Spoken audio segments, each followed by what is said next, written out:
Hi, Joe Bonnier for FastPitchPower.com. In this week's video, I'm going to give you some insight into the corrective side of training softball players. Now, strength and conditioning and fitness programs need to be focused on just that, getting stronger and getting into better shape. But included in any athlete's training program needs to be sufficient presence of corrective exercise or at least a visible appreciation for corrective programming and consideration of individual differences between athletes. What do I mean by that? As a strength coach, it's not my responsibility to just get my athletes to push harder workout after workout. I'm going to use an analogy. It makes no sense for me to try to slam a door shut that won't close, okay, to try harder and harder if I haven't realized that there's a doorstop in the way or there's a weak hinge on the door frame. This video is about identifying those doorstops and weak hinges. It's about removing those obstacles that interfere with inefficient movement mechanics and correcting that instability that prevents you from achieving optimal postures and maintaining optimal positions during the exercise and on the field. I'm going to give you 3 tests that you can use on yourself to assess those physical essentials. We're going to test movement availability in the hips and shoulders, and we're going to test core stability. Following that test, underneath this video on FastPitchPower.com, I'm going to provide a downloadable PDF at-home workout routine that I simply call movement improvement. For those athletes who find, yeah, I got something to work on, this is going to be a great routine to progress you and to improve, again, that movement availability and core capacity. For everyone else, it's a pretty solid at-home workout routine that requires very little space and hardly any equipment. The only thing I'm going to be using for these tests are a towel roll and a foam roller. I'm going to demonstrate the test, talk about the compensations, and hopefully succinctly connect the dots between what we're assessing and the softball-specific implications. The first test is an active straight leg raise. You're going to double up your towel roll. You're going to place it under one knee and lie on your back. You're going to tack that towel roll down with one leg with your palms up to the sky, keeping the other leg straight. You're going to lift it as far as you can off the ground. 3 times on both sides. Okay, again, tacking the towel roll down with one leg, lifting the other leg up as straight as can be as far as you can. What are we looking for? We're looking the athlete to create a 75 to 90 degree angle between the leg and the ground. Again, obviously keeping both legs straight, keeping that towel roll against the ground. The most obvious limitation or insufficiency in this test is going to be the inability to get the leg off the ground. So anything toward 45 degrees is insufficient. We need to work on some things. All right? Don't worry about the specifics on how to correct it. Just perform the routine that I've laid out in that PDF. It's also important to note that anything beyond 90 degrees isn't necessarily better. With that increased range of motion, with that increased flexibility, comes an increased strength and stability responsibility. So don't think more is always better. Okay, you have to control that range of motion. But other than just being restricted or being limited, there's another compensation that once athletes like you see this test and know what you're supposed to do, this is what will happen.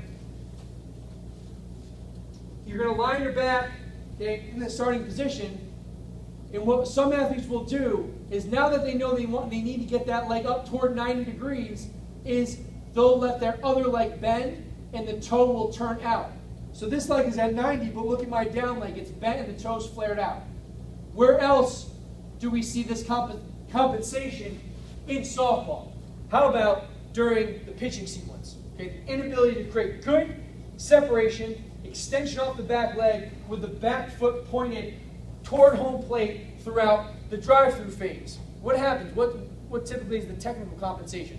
This is really for softball professionals. Strength professionals, it's important to know this, or at least to speak the language, is the athlete is unable to complete their extension away from the pitching rubber. The toe turns out early. They don't get much separation. They don't get much stride length because they either have no power or they have no separation. They have no movement availability and core strength to create that position, even on their back. How are they going to do it on their feet? So they end up on this back leg, drive through, becomes a drag through with the toe pointed out. I will see it on the ground before I ever need to know that it happens during the pitching sequence. And that is not the only time that this inability affects a softball player. All right, there are other times, but this is the most obvious way to demonstrate its value to the softball community. The next test, so we've already looked at the hips, the next is for the shoulders.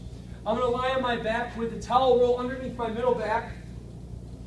All right, in this position, I want you to crush the towel. Take your ribs, tack them down, smash that towel. If you have a parent or teammate, try to have them steal that towel out from underneath you.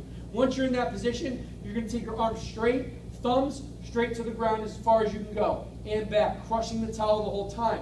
Now, if your partner is able to steal the towel, that signifies that you're trying to get your thumbs to the ground by arching your back and not simply using your shoulders. You're using movement availability in your shoulders. You're arching. You're compensating. The other compensation is for the elbows to flare out and to get the thumbs to the ground. So the ribs are tacked down, but instead of keeping my arms straight, thumbs to the ground, my elbows flare out, my arms bend a little bit.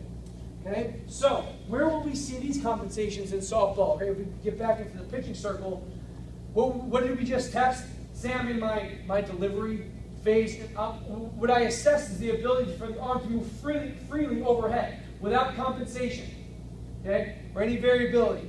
If I was stuck and I compensated here, so back into my sequence, as my arm approaches 12 o'clock, I don't have this range of motion, or I don't have the control and teamwork between the torso and shoulder. I'm going to what first? What do? We extended through our back. Chest is now forward. I can't get into a vertically stacked position. Bad implications for posture, performance, technical command, velocity.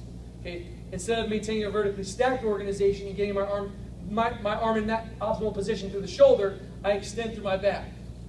Okay? I get stuck. I have to extend. Extend. Okay? That's one compensation. What did we say was the other one? Okay, instead of being able to get that arm up pretty straight and pretty freely, okay, the arm has to shorten and the elbow flares out, that thumb goes down. This is not an optimal position, but how often will you see this? Okay, as the arm passes to 12 o'clock, because there's no range, either no range of motion here or no good teamwork between the core and the shoulder, right? The elbow flares out as it did on the ground. I already saw that. All right, it's going to flare out here. The thumb's going to go down, compromise, delivery compromise, velocity compromise, all kinds of bad things. I will see it on the ground before I need to see it in the pitching circle. And that's not just important for the pitching specific throwing mechanics. It's going to be important for overhead throwing mechanics as well. We want full shoulder range of motion, all right, independent of the spine or torso. Last test, we assessed movement availability, hips, shoulders, now core control. I really, really like the side plank exercise. It's not just an exercise for side abs. It's a three-dimensional core stability assessment. And if you have a foam roller, this is an easy coach to maintain consistency in your grading. For the side plank, okay, elbow underneath the shoulder, really important that your body is in a straight line. So if I had a coach, they would be looking at me from this direction, standing by my feet, looking at me this way, to ensure that my ears, my hips, and my heels are all in a straight line. Okay, my head isn't forward, right? And my hips should be above the foam roller. My pocket here is above the foam roller.